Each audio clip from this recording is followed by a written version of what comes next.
Sublimation वो phenomena है जिसमें एक solid directly convert into gaseous state without passing in liquid phase.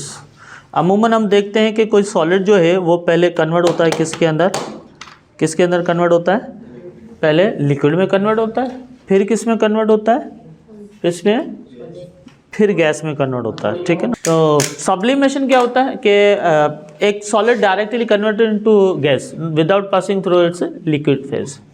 Liquid में फेज में नहीं जाता, पहले वो डायरेक्टली कन्वर्ट होता है किसके अंदर, गैस के अंदर। कुछ ऐसे केमिकल सब्सटेंसेस हैं जो डायरेक्टली कन्वर्ट होते हैं किसके अंदर, गैस के अंदर, लिक्विड में कन्वर्ट नहीं होते। तो उनमें से कैम्फर है और नैफ्थलीन है। ये नैफ्थलीन है। नैफ्थलीन एक ऑर्गेनिक कंपाउंड है जिसे हम अपनी लैंग्वेज में, आम लैंग्वेज में चूहा मार गोलियां कहते हैं।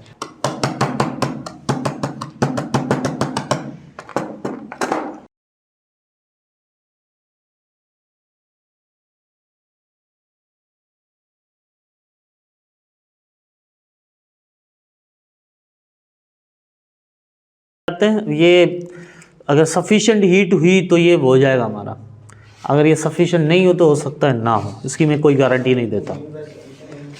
देखता हूँ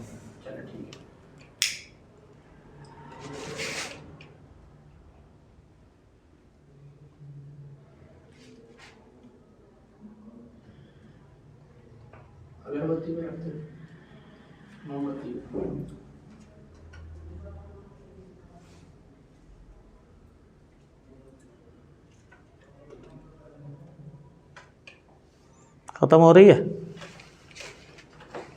खत्म हो रही है। देखो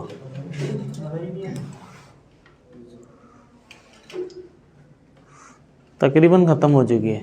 ऊपर उठी है क्योंकि वो कन्वर्ट हुई, उड़ने की कोशिश की तो जो नीचे ऊपर वाली जो नैफ्थलीन थी वो फिर ऊपर चढ़ गई।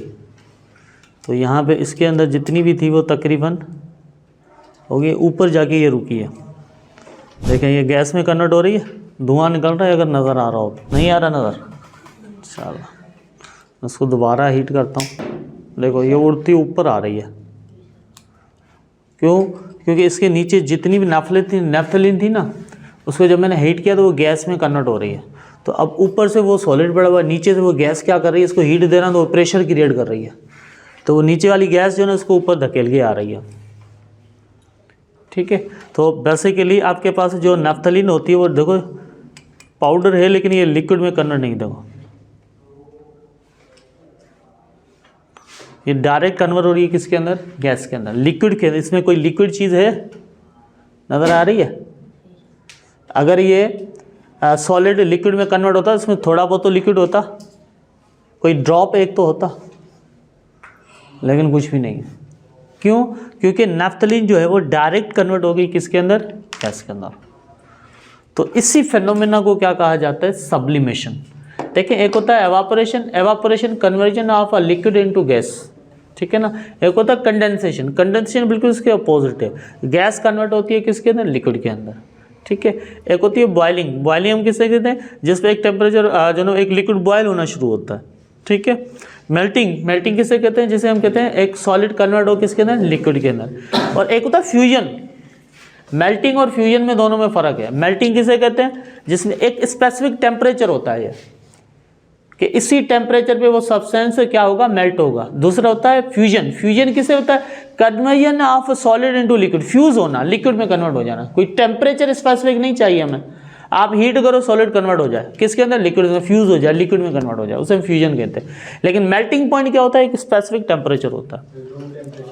ठीक, जरूरी थोड़ी है room temperature, melting point room temperature नहीं होगा, डिपेंड करता है उस सब्सटेंस के ऊपर। जैसे सोडियम क्लोराइड है, सोडियम क्लोराइड का 801 डिग्री सेल्सियस मेल्टिंग पॉइंट है।